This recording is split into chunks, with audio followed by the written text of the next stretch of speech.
வணக்கம் மக்களே, அனைவருக்கும் இனிய வணக்கம். நீங்கள் எல்லாருமே ஆவலுடன் எதிர்பார்த்த போக்குவரத்து கழகத்தில் டிரைவர் கண்டக்டருடைய பணி நியமனங்கள் அப்பாயின்மெண்ட் லெட்டர் எப்பொழுது உங்களுக்கு வரும்? அனைவருமே இதை ஒன்று தாங்க எதிர்பார்த்துட்டு இருந்தாங்க. தமிழக மக்கள் அனைவருமே எப்பொழுது எங்களுக்கு சமீபத்தில் நடந்து முடிஞ்ச அப்பாயின்மெண்ட் லெட்ரு கிடைக்கும்? இப்படி ஒவ்வொரு தரப்பு மக்களுமே அப்பாயின்மெண்ட் லெட்ரு இன்றைக்கி வருமா, நாளைக்கு வருமா, ஏதோ இன்னும் சற்று நேரத்தில் வருமா அப்படின்ட்டு எல்லாமே எதிர்பார்த்த நேரத்தில் ஒரு 700 பேருக்கு பார்த்திங்கன்னா பெண்டிங்கில் வச்சுருக்காங்க. மீதி இருக்கிற 2500 பேருக்கு பார்த்திங்கன்னா அப்பாயின்மெண்ட் லெட்டரை கொடுத்துட்டாங்க. முதற்கட்ட அப்பாயின்மெண்ட் லெட்டரை 2500 பேருக்கு போயாச்சு. மீதி மாவட்ட வாரியாக ஒரு 700 பேர் பார்த்திங்கன்னா பெண்டிங் லிஸ்ட்டில் வைக்கப்பட்டிருக்காங்க. ஸோ இவர்களுக்கு எப்பொழுது இந்த அப்பாயின்மெண்ட் லெட்ரு வரும்? இது தாங்க இப்போ எல்லா தரப்பு மக்கள் மத்தியிலும் கேட்கப்படுகின்ற ஒரே கேள்வியாக இருக்குது. சார், இப்போ தேர்தல் விதிகள் எல்லாமே வந்துருச்சு, இதுக்கப்புறமா எங்களுக்கு அப்பாயின்மெண்ட் லெட்ரு வருமா அப்படின்ட்டு சில தரப்பினர் கேட்குறாங்க.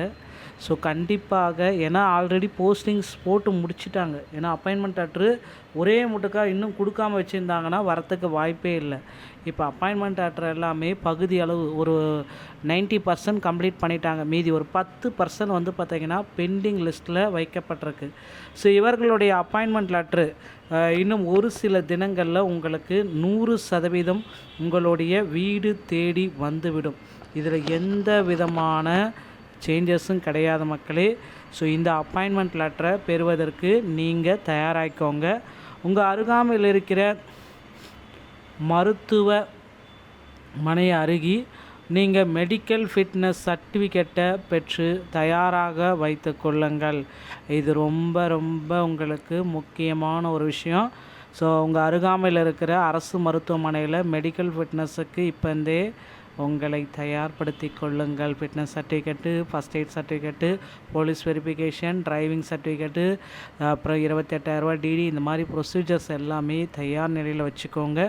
எப்பொழுது வேண்டுமானாலும் உங்களுக்கு அப்பாயின்மெண்ட் லெட்ரு வரலாம். ஸோ மெரிட் லிஸ்ட்டில் நிறைய பேர் வந்திருக்காங்க, அவர்களுடைய பெயர்கள் விடுபட்டிருக்கு அப்படின்ட்டு நிறைய பேர் கோரிக்கைகள் வச்சுருக்காங்க. அமைச்சர்கிட்டையும் மனுக்கள் கொடுத்துருக்காங்க. என்னை விட மார்க் கம்மியாக இருக்கிறவங்களுக்கு பார்த்திங்கன்னா அப்பாயின்மெண்ட் லெட்டர் அனுப்பிச்சிருக்காங்க. நான் அதிக ஸ்கோர் பண்ணியிருக்கேன், நல்லா பண்ணியிருக்கேன், ஆனால் எனக்கு அப்பாயின்மெண்ட் லெட்ரு வரல அப்படின்ட்டு நிறைய பேர் கோரிக்கைகள் வச்சுருக்காங்க. ஸோ கண்டிப்பாக மெரிட் லிஸ்ட் கேண்டிடேட்டுக்கு மீண்டும் அப்பாயின்மெண்ட் லெட்ரு உங்களுடைய வீடு தேடி வரும். ஸோ போஸ்ட் ஆஃபீஸை செக் பண்ணிக்கோங்க. அடுத்து நீங்கள் எல்லாருமே எதிர்பார்த்த இந்த ஒரு அறிவிப்பு, தமிழக அரசு போக்குவரத்து கழகத்தில் ஏஇ, ஜேஇ, டெக்னிக்கல் அசிஸ்டன்ட் இப்படி அனைத்து பணியிடங்களுமே நிரப்ப போகிறதா சொல்லியிருக்காங்க. ஸோ நீங்களும் இப்போந்தே உங்களை தயார்படுத்தி கொள்ளுங்கள் மக்களே. So AE, JE, technical assistant மற்றும் டிரைவர் கண்டக்டர் உள்ளிட்ட பணியிடங்களை நிரப்ப போகிறாங்க தமிழக அரசு போக்குவரத்து கழகம். ஸோ இதற்கு இப்போந்தே உங்களை தயார்படுத்திக்கோங்க. போக்குவரத்து கழகத்தை பொறுத்த வரைக்கும் இந்த பணி நியமனங்கள் ரொம்ப ரொம்ப ரொம்ப முக்கியமானதுங்க. ஸோ டிரைவர் கண்டக்டர் ஆகணும் அப்படின்னு நினச்சிங்கன்னா இப்போ உங்கள் அருகாமையில் இருக்கிற ஆர்டிஓ அலுவலகத்தை அணுகி டிரைவிங் லைசன்ஸ் மற்றும் கண்டக்டர் லைசன்ஸு எடுத்து பேட்சு எல்லாமே எடுத்து ரெடியாக வச்சுக்கோங்க. கண்டக்டர் லைசன்ஸ் எடுக்கணும் அப்படின்ற பட்சத்தில் மட்டும் நீங்கள் அருகாமையில் இருக்கிற தமிழ்நாடு திறன் மேம்பாட்டு கழகத்தை அணுகி முதலுதவி சான்றிதழை பெற்று வைத்து அதன் பிறகு அதை கொண்டு ஆர்டிஓ ஆஃபீஸில் காட்டி கண்டக்டர் லைசன்ஸை பெற்றுக்கொள்ளலாம். ஸோ இது இருந்தால் தான் 2026 உங்களுக்கு பணிக்கு செல்ல முடியும். ஓகேங்களா? 2026 டிரைவர் தனியாக, கண்டக்டர் தனியாக எடுக்க போகிறாங்க. இந்த ஒரு வீடியோ தகவல் உங்களுக்கு பிடித்திருந்தால் நீங்கள் நம்முடைய சேனலை சப்ஸ்கிரைப் பண்ணி பெல்லை கிளிக் பண்ணி வச்சுக்கோங்க. மீண்டும் ஒரு நல்ல தகவலோடு நான் உங்களை சந்திக்கிறேன். நன்றி, வணக்கம்.